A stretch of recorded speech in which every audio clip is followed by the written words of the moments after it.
On episode 688 of the 40 Plus Fitness Podcast, we meet Liz Roman, the poop queen, and discuss the different ways our bowels go wrong and what to do about it. Welcome to the 40 Plus Fitness Podcast, the largest and longest running health and fitness podcast dedicated to people over 40. Whether you're looking to lose weight, get stronger, or improve your health and age better, this podcast is for you. I'm your host, Coach Allan, an online health and fitness coach and author of the Wellness Roadmap. Each week, we dive into practical tips, expert advice, and inspiring stories to help you take control of your health and fitness. If you're ready to look, feel, and perform your best, no matter your age, this podcast is the perfect place to start. Let's get you on the path to a healthier, fitter, and more energetic version of yourself. I hope you'll join us each week, and together we can unlock your full potential.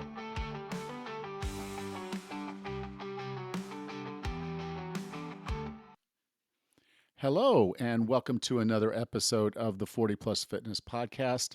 I'm your host, Coach Allan. I'm really glad you're here. Today we're going to talk about poop with Liz Roman. Not a topic we get into all the time, but if you've had any issues with your stomach or your bowels, I think this is one you're going to want to listen to. But tomorrow, I'll be featured on Liz and her co-host Becca's podcast, The Health Revival Show. It was a great discussion, and I know you're going to enjoy it. You can find that podcast at 40plusfitness.com/HRS. Again, the podcast is Health Revival Show, 40plusfitness.com/HRS. I'm also going to be on the Longevity Blueprint for Men virtual summit. My friend John Tubbs is having 21 health and fitness experts share strategies, tactics, tips, and tricks for men to live long, healthy lives. This summit will start on April 14th, but you should go now and check it out at 40plusfitness.com/Tubbs. That's TUBBS. Again, it's the Longevity Blueprint for Men virtual summit. 21 health and fitness experts. You can go to 40plusfitness.com/Tubbs. Our guest today is known as the Poop Queen. She is a functional nutritional therapy and restorative wellness practitioner. Her passion is to help as many women as possible break free from the chains of feeling sick, tired, bloated, constipated, and overall miserable every day while being told by doctors that it's normal. With no further ado, here's Liz Roman. Liz, welcome to 40 Plus Fitness. Hello, thank you for having me on. I'm excited for our conversation today. And I'm talking to the Poop Queen herself, co-founder of Fit Mom Life with Becca, and I'm not even going to try her last name. There's more letters. There's more letters than I know. How do you say it? Chilzinkowski. Okay. Yeah, as her business partner, I had to memorize even how to. I'm gonna have it written on my whiteboard. She'll tell you just say Chills. Yeah. Yeah. But Chilzinkowski. It's a long last name. It is. I'd run out of line. I would run everywhere. It's like sign your name. I would run out of line. Anyhow, the topic we're going to talk about, you being the poop queen, is we are going to talk about fecal matter and the things that go on down there. It's a topic that I think a lot of people have trouble with, but they don't want to talk about. And I understand it. It can be embarrassing. I mean, we grew up, we thought poop jokes were the best, followed shortly by fart jokes. And so everything that goes on down there just is, when we're kids, it's funny. When we get older and we're suffering with some of this stuff, it is not funny. Right. So let's jump into probably what is the least funniest, and that's hemorrhoids. Oh man, as I was saying off air, I've said this a couple of times. I've had 2 C-sections with my kids, and I'd rather have another C-section than deal with hemorrhoids. I never had any issues until my second pregnancy. My first pregnancy, nothing, and second pregnancy, third trimester, just kind of hit me. And they're very, for different people, they're very can be very severe. Mine were not that severe. I've worked with clients that have had actually surgical removal of them, but anybody who's had a hemorrhoid, typically you're going to experience like a very sharp, stinging or burning. You sometimes see blood, when you're wiping and things like that. And so a lot of this I talk about is more of an upstream issue outside of pregnancy when there's a lot of, pressure and all this fluid retention and everything. Most people that are going to experience hemorrhoids are typically straining to go to the bathroom, and they're having a lot of pelvic floor dysfunction, liver gallbladder dysfunction. A lot of times we'll see that this does kind of go hand in hand with more like liver congestion, liver disease, or for people who've had chronic diarrhea, right? They're just going to the bathroom all the time and their tissues are very, irritated. So it's the protrusion of the rectal vascular tissues, as we say. And so they can be internal or external. And so a large part of this that I say to people is you're going to do anything and everything that you can to really support at the site the tissues, right? So that could be suppositories, it could be creams, but you can also take different herbal supports orally as well to kind of help repair, the vascular tissue. So things that I would definitely say to watch out for is certainly that rectal bleeding or itching. Sometimes, itching can be other things as well, worms, parasitic infections, and whatnot. But you're most likely going to know if you're dealing with a hemorrhoid and get ahead of it. If you are first line of defense, I tell people like if you're dehydrated, that's where you start because you cannot fix this issue if you don't fix some of the foundations and kind of underlying root causes. So that's a huge one. Water with electrolytes, and then absolutely get yourself a squatty potty. I threw one away. It was a white elephant gift. I thought it was a joke in college, and now I cherish having something to elevate the knees above the hips so that you can easier to pass and use anything. Pull out all the stops if you are somebody who's straining to go to the bathroom. Okay, so basically we want to just basically have good solid poops on a regular basis. That's going to make us that's going to prevent this from being like more likely to happen. It's only when we get to a point where we feel like we need to strain to empty ourselves that we're creating that pressure Yeah. that can cause a hemorrhoid.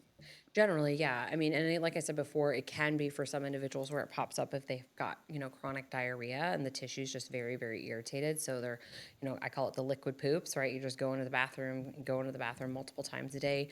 So a lot of things that I have actually put together kind of like a blog, with a bunch of supports for people who do deal with hemorrhoids and some natural options versus just like preparation H.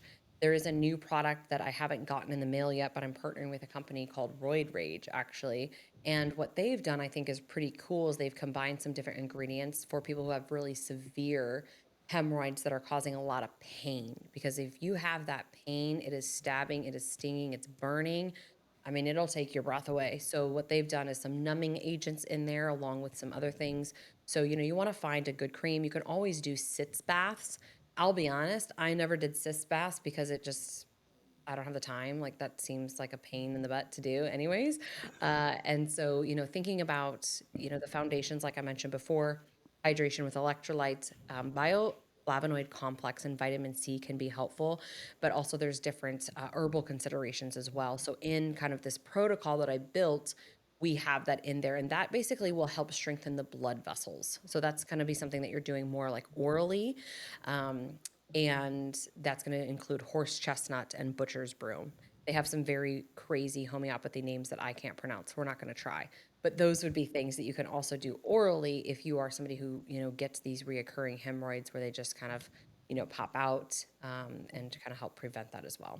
Okay. Now I saw on your Instagram you have some guides, a guide to kind of help people through Yes, this. exactly. Yep. Do you want to share that link right now, or do you have that handy? I didn't ask you ahead of time, but That's all right. I'll send it to you and you can put it in the show notes. Yeah, that way people okay. can access that. And I talk about root causes, underlying factors, contributors to this, and then, of course, what you can do in acute situations. And then, again, if you are somebody who has struggled with this for a long time, I do recommend taking some of those other herbal combinations just to kind of really repair and support the tissues. All right.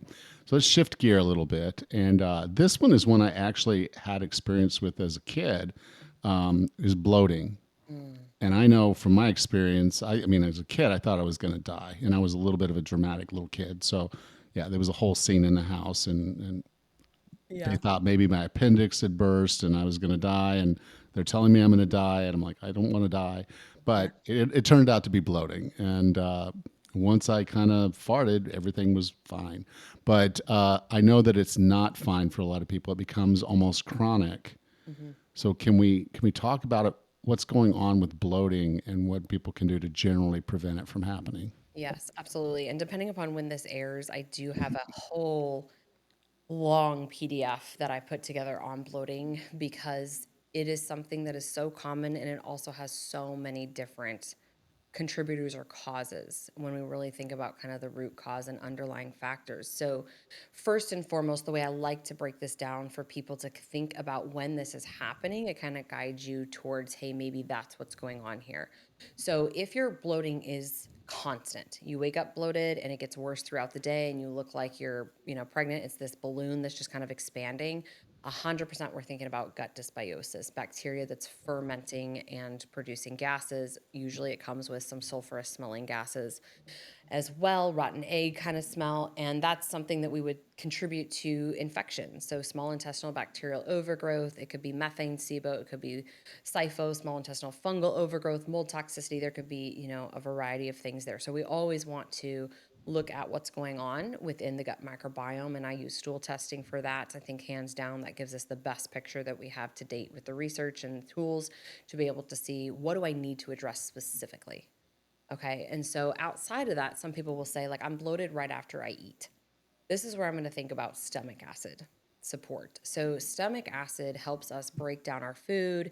It's really a huge player with chemical signaling as well to the pancreas to give you pancreatic enzymes to break down protein, carbs, and then also to liver gallbladder for bile to break down fats.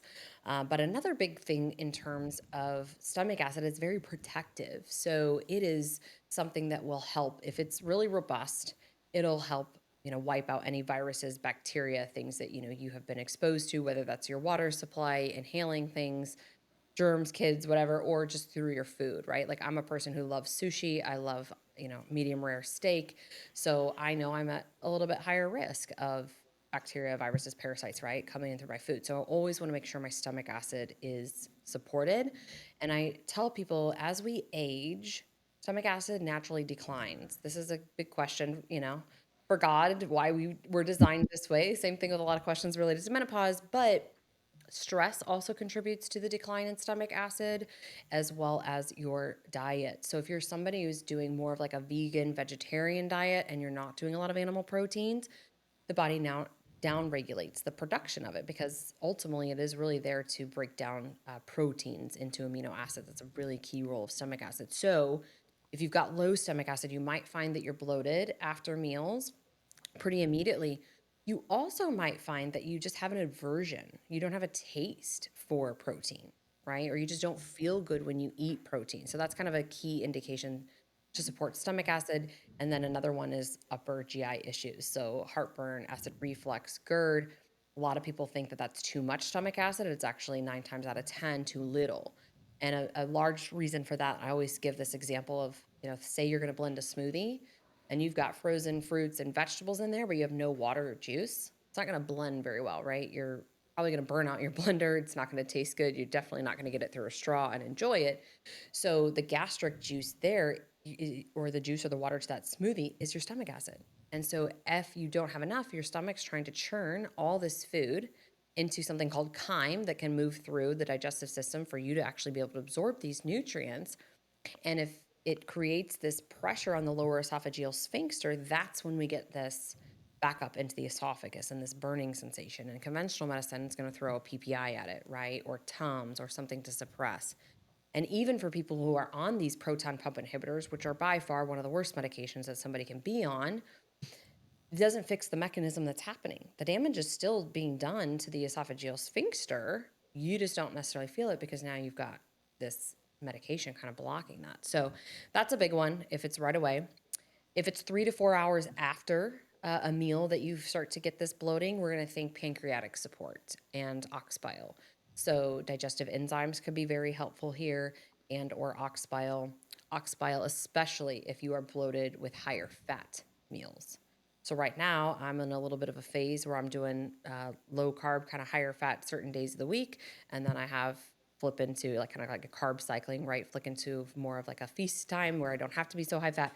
And I'm always supporting those higher fat meals with a little bit of ox bile to help support breaking down those fats and also nutrient absorption. So that might be an indicator for some individuals listening as to, hey, what would it be maybe that I could support with if I'm bloated all the time, if I'm bloated right after meals, 3 to 4 hours after meals, or high fat meals. Right.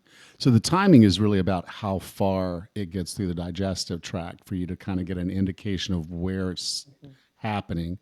And so probably the best thing I would think would be just go ahead and start journaling. Mhm. You know, Yeah, you have your meal, you write down kind of the makeup of your food, and then when do symptoms start. And if you do that consistently, then you're going to kind of have a better idea to go into diagnosis of what is actually causing this. absolutely. And I think that's a great thing for a lot of symptoms too for people because so many people I find they're so distracted they sweep a lot of symptoms under the rug until it really becomes a big issue for them that's really bothersome to impact their quality of life. But if you really sat down and you kind of did a mind body scan and you got in tune with your body and were curious, you'd probably notice, oh, I'm having a little bit more symptoms than I'd like to let on to. And I think it's important to do that early to be proactive with it so that it doesn't spiral into a bigger issue. Yeah.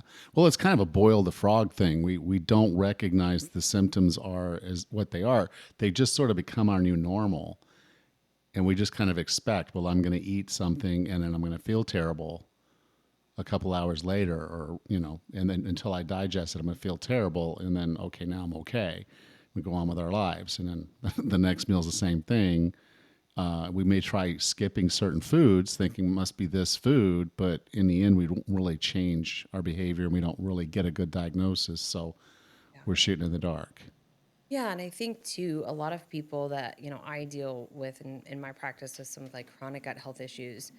One thing that I really don't like is all these diets that people just blanket statement remove all these foods, right? So it could be like a low FODMAP diet. It could be a SIBO, a carbohydrate specific diet.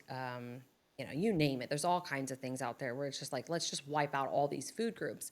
And sure, in very acute like phases, we might need to do that for a period of time, but by no means are those lifestyle diets that people should be doing because you really want a lot of diversity in your diet to have a good, diverse, healthy microbiome environment that makes you resilient to things. So you can go on vacation and enjoy foods and not worry that you're going to be in the bathroom, half a day on your trip or, just feeling abdominal pain or cramping.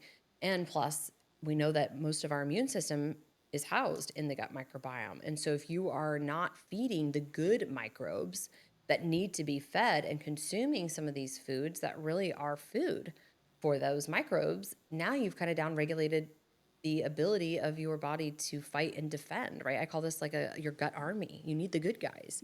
And then when we don't have enough of the good guys, the bad guys take over. And so I strongly believe in diet diversity and really trying to get people out of these low FODMAP, SIBO specific diet, cut out all the things, and you're left with what, 8 to 10 foods? That's also not a way to live for quality of life. Yeah. So let's talk about the big one, the one that probably everybody's had some experience with. I know I was married. It's not this marriage, but she wouldn't leave the house. Like when she was constipated, we weren't going anywhere. Yeah. Just sit down and just start watching TV or read a book because we were home. Did she get Sometimes for divorced for days. constipation? I'm just kidding. Yeah. Well, she just wouldn't go. I mean, it's like she said, I can't go somewhere else. When it happens, I have to be home. I have to be in my place. I have to be in my bathroom. And we were stuck. And so I know this is a very common thing, and kind of almost. I want to say it becomes as much an emotional problem as it is a physical problem. Yes. So let's talk Fear. about constipation and what's going on because it's a lot more widespread. I was talking to someone about this a few months ago, and it's a lot. There's a lot more people suffering from this than I ever would have imagined. Yeah. Total healthcare cost is $6.9 billion. And that's only the people that are going to the doctors and saying, hey, I need help with this, right? How many Yeah, people think it's normal not to go to the bathroom daily or are too embarrassed to talk to anybody about it, to see a doctor, just go into the store buying Miralax, which we can have a whole conversation about that. So constipation is very common. It is not normal. And so let's define this for a moment. In the conventional world, they're going to say less than 3 times a week is considered fine. I don't know how you feel. I would feel horrible if I wasn't going to the bathroom regularly. Yeah, I'm a once a day guy. Good. And you should feel fully evacuated. You should feel Yeah, satisfied, right? Like it should feel, the only word that I can come up with is, yeah, it's satisfying to go. yeah. I guess that's a good word. That's probably not. There has to be a better word, but I I get the feeling. Yes, it is. It is. You're done. You feel okay. I can go on with my life. Yeah.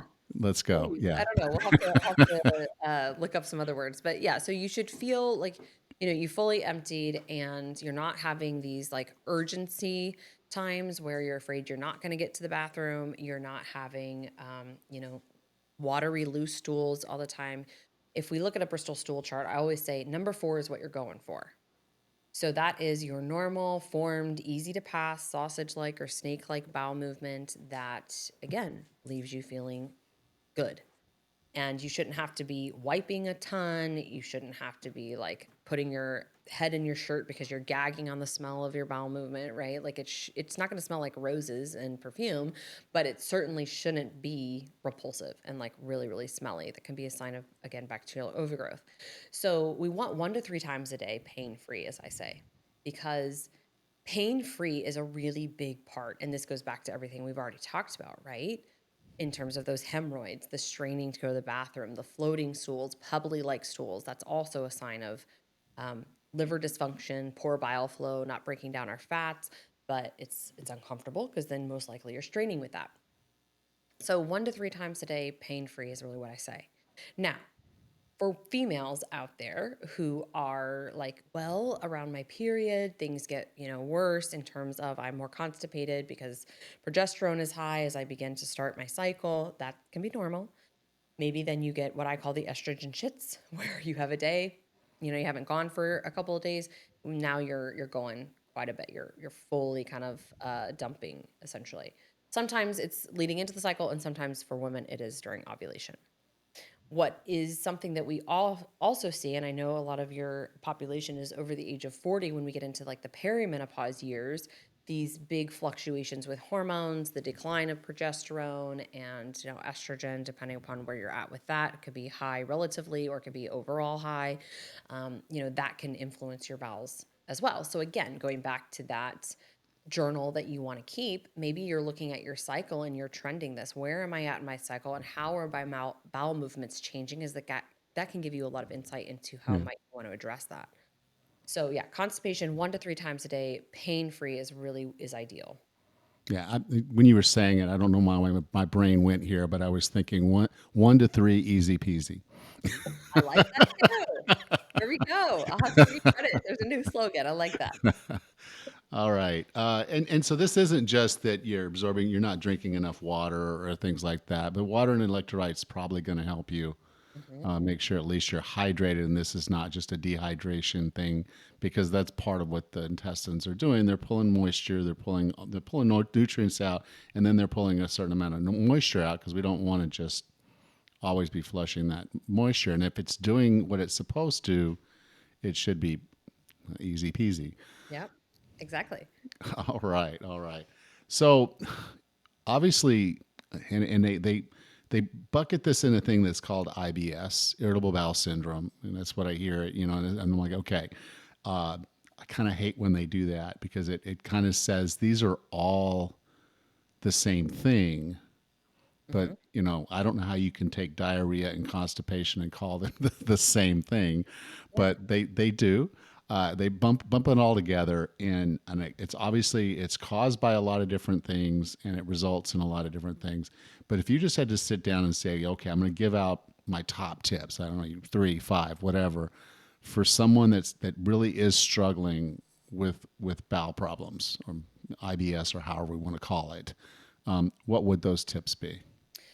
So first and foremost, I'm going to say diet diversity, kind of as we talked about a little bit already. And by that, I mean that you are getting a lot of colorful foods. You are rotating your foods.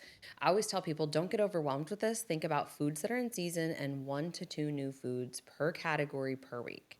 Try to rotate your protein, rotate your vegetables, your fruits, your fats, right? So a lot of people just go to chia seeds, for example. Well, guess what? There's pumpkin seeds, there's flax seeds, there's hemp hearts, there's a lot of other types of things that we could pull in. And that's a very easy one.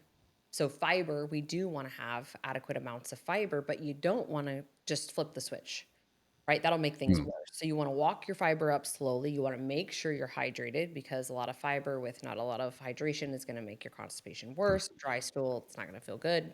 Do you So, is the recommendation that's out there of like 25 grams for men and 35 grams for women a pretty good target for people to consider, or do you have a different opinion?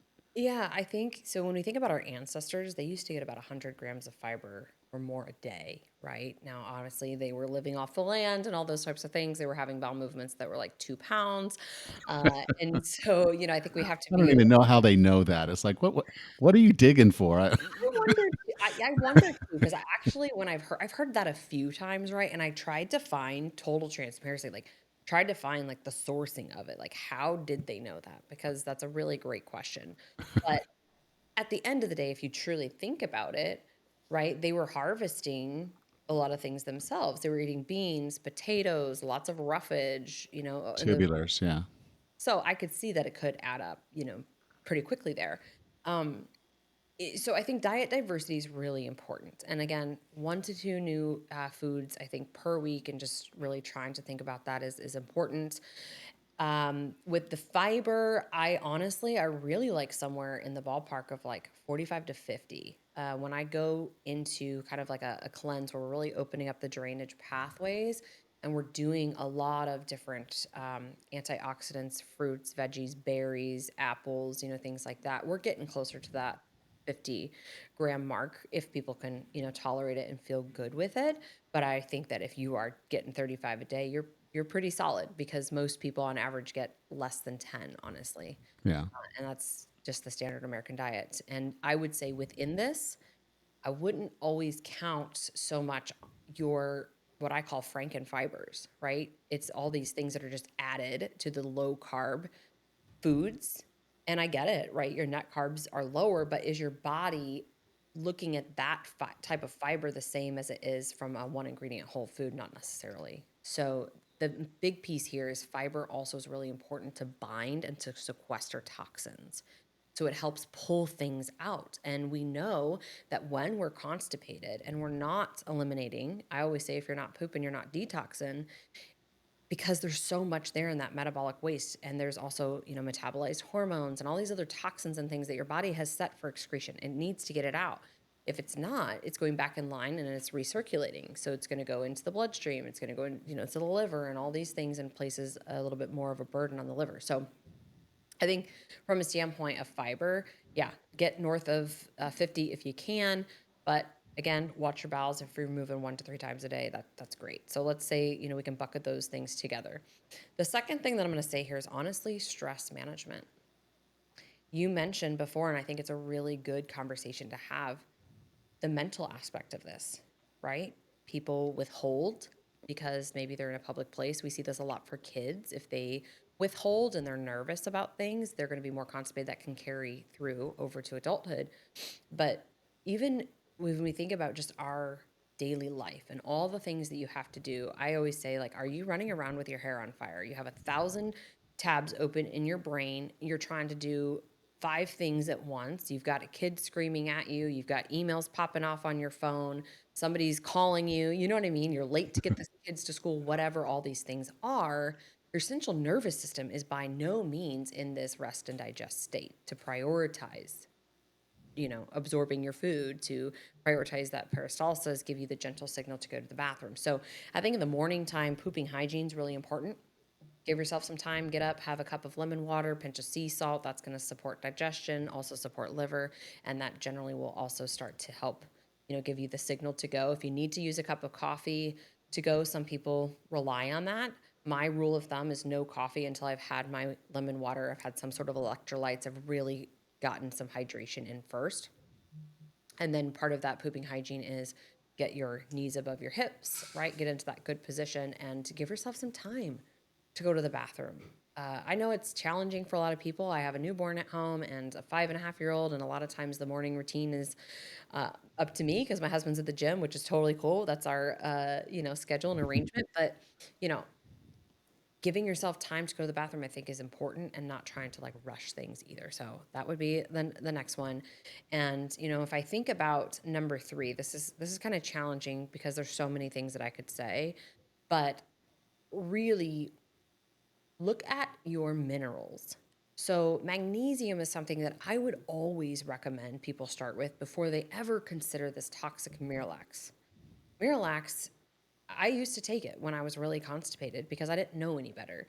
But it has PEG 3350 in it, polyethylene glycol. And that is in brake fluid and it's toxic to the body. It's so toxic that your body's trying to repel, it out. And it can lead to a lot of cramping and abdominal pain and just being really uncomfortable. So in nature, we have magnesium citrate. That can definitely get things moving. It works as more of like an osmotic laxative. I personally don't like the magnesium calm, just like the taste and how it feels. So I use a product called Prozorb Plus, and it's got a really nice lemon ice flavor. They say I think it tastes like a lemon bar, but it's got glycinate, citrate, and vitamin C. So that is another thing that I think that I would say is my top three to really utilize because also so many people are deficient in magnesium. Our soil's depleted of it. We're not getting enough in our food, and it's beyond just constipation. I mean, magnesium is like the miracle mineral, as we say. So those would be like the top three things.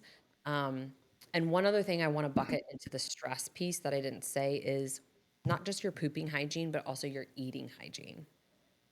So sitting down with your meals, really trying to eat in an undistracted state, chewing your food well, that's really, really important as well. So basically, set yourself up from the front end to take Right. care of the back end. Yeah. Because, Great. so many people that I see, it's like they just think that their constipation is a laxative deficiency. Or like you mentioned, this BS catch-all diagnosis of IBS. I have IBS-C, I have IBS-D, I have IBS-M mixed here, right? Well, we know that your bowels are irritable. Like, I guess for me, obviously, like we're in the health space, Yeah. so we get a little bit riled up about this. Well, the doctors have a hammer. Right. Or, So, but it's so challenging because so many people that I talk to, they just get this slapped on diagnosis that is not based upon any diagnostic testing. It's a syndrome, right? And they're not doing any further investigation. Well, hey, like, what are your vitamin D levels? Like, where are you at in terms of your cholesterol and your liver enzymes and, all these things that we can glean from blood work that would tell me burden on the body, right? Are we dealing with a lot of, infections, nutrient deficiencies? There's 29 different root causes that I've posted about on my Instagram because so many people think that, it's a laxative deficiency and the reality is that it's not. yeah. I So, was I was talking to Dr. Lufkin not long ago, and that was kind of the thing was he said, we as patients kind of set ourselves up because we've gotten in the habit of expecting the doctor to give us a prescription, give us a medication that solves the immediate problem instead of taking the time to really drill in a bit and say, okay, why is this happening? mhm, Why is that happening? Why is this happening? And you do that root cause kind of thing, and you get down to a point, and it's stress. It's not properly taking the time to eat and chew your food. It's stomach acid. It's these different things that are going on, and now you can address it in a more holistic way that solves the problem for good. Versus now you're going to be taking this toxic chemical yeah. because it works. No, it It does. does make you go, but it's not really what your body needs because it's hitting a symptom, that symptom, and it's that symptom's going to happen again, and you're going to need to do this again and then again, and that repeated thing. And when we look at stress in general, that's a stressor. Mhm. Sending a toxic chemical through your digestive tract is a stressor. Yeah. And if stress was the reason that this happened in the first place, it's like gasoline on fire, Yeah. you know? Exactly. And to their credit, I would say, many of them do not have the time. They are seeing patients back to back to back to back, and it's Yeah. just a rotating door. And, the other thing that I would say is doctors, depending upon, even what they're studying, they don't get education in nutrition. I For mean, the why most would they part, if yeah, you look at, they have to actively seek it out if they want it, because right? they're given one or two courses, a few hours Yep, credits, and that's all they really get. And this because they have so much to study, and sure. so it's just there's so much, and they're trying to absorb all this information. And here's this little nutrition course, and the way it's taught is, oh yeah, we have to eat and we have to keep calorie balance. Yeah. And it's the And food pyramid, right? Part yeah, of the old a school stuff. certain amount of you need a certain amount of fiber, a certain amount of protein, a certain amount of fats. Some of these are essential because your body can't make them. Okay, now you have your doctor degree. Go. Tell us how Well, to live. and I'm doing a live tomorrow with Dr. Pedre. He is a gut doctor, and we had him on our podcast. Really funny guy, but he talks about, when I graduated and I went into the workforce, I was given a paper and it said Hmm. symptom prescription, right? And so we could also have that whole conversation of like follow the money, with our food supply and all the things that are making us sick, and then leading to more and more pharmaceuticals. And you take one drug, and then you have a side effect, so you take another drug to combat that side effect, and all these things. And it's just this really sick care band-aid Right. approach But instead that's of why we as patients have to step back and say, I don't think I have, as you said it, I don't think I have a deficiency yeah, in this. I want to know why this happens in the body and how we can get to that root cause. And you're right, other than for the doctor at that particular appointment, there is no profit for the medical system if he says, look, you just need to eat more fiber, yeah, from whole food sources.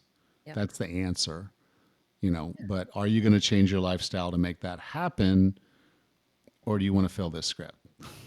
Well, and then even when they do, it's like, hey, take some Benefiber, right? Yeah. That's got a whole bunch of junk in it too, or Metamucil or whatever. And I've got family members that do that. I watch them take it, and I was like, oh God, come on, like we could do better than this.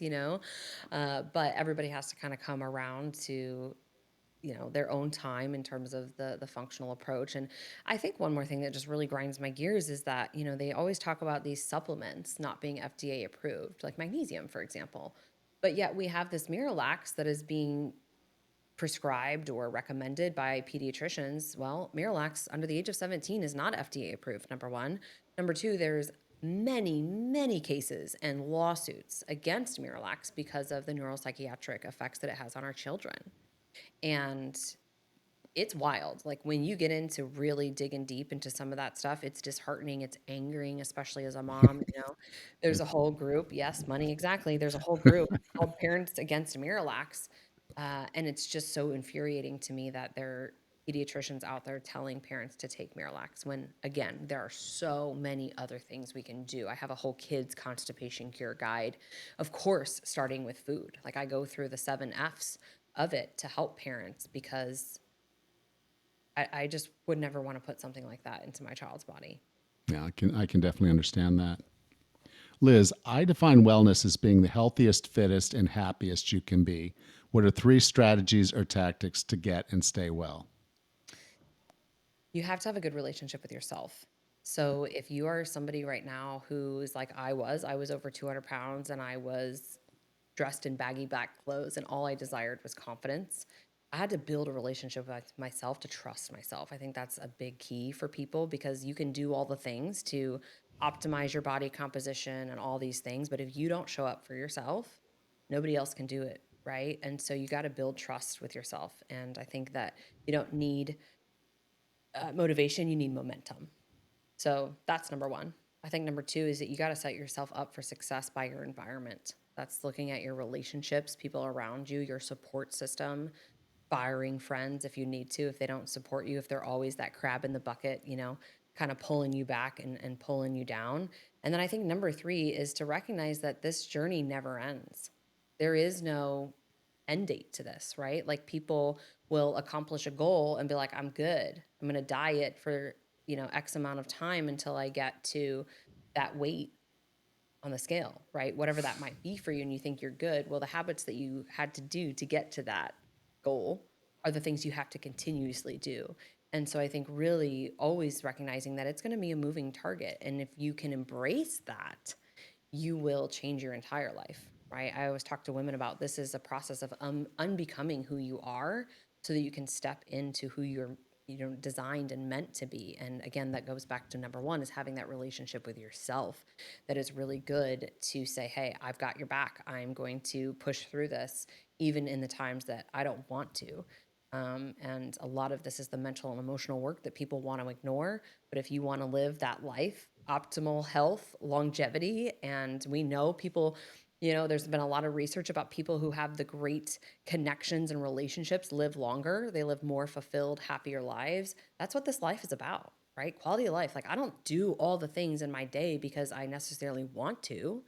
I do it because it allows me to fuel this vessel that I've been given in a way that I can show up for my life. I can travel, I can work out, I can just do the things that I enjoy. So those would be the three things that I would say. Excellent. Now, Liz, if someone wanted to learn more about you, the poop queen, or the things that you're doing over there at Fit Mom Life, where would you like for me to send them? Yes. So at the Poop Queen is Instagram. That's my most active platform. It is me in my DMs. So you will talk to me. Most of the time, I'll send you a quick voice memo back because I don't have time to sit there and type it out. Otherwise, we have a Health Revival Show podcast. It's a top 1% podcast. And I don't even know how many episodes now, probably 800 or something like that. So all things training, mom life, entrepreneurship, gut health, hormone health, autoimmune. That is our podcast. And then we have a website, fitmomlife.com. And I'm really excited to share. We've just solidified all the final details this week. We are actually going to be hosting our first live event here in the Chicagoland area. So keep your eyes peeled if you're somebody who is looking for connection and you are a woman who needs, a community. That is going to be September 5th and 6th. And we'll have more information next. I don't know when this airs, but this is, let's see, Yeah, we're Friday. going live April 1st. This is April 1st. So we'll have all the information up by the time that this is live. And, you can find that on my social media and then on our podcast as well. Awesome. Liz, thank you so much for being a part of 40 Plus Fitness. Absolutely. Thank you for having me on the show. If you enjoyed today's show, take a moment to subscribe so you don't miss the next one. And if you would, please leave us a rating and review on your podcast player of choice. Next time on the 40 Plus Fitness podcast, we meet Sarah Cripps and discuss her book, Cancer Isn't All About Chemo, Keeping Your Body Strong Whilst Trying to Treat and Prevent Disease. Until then, have a happy and healthy week.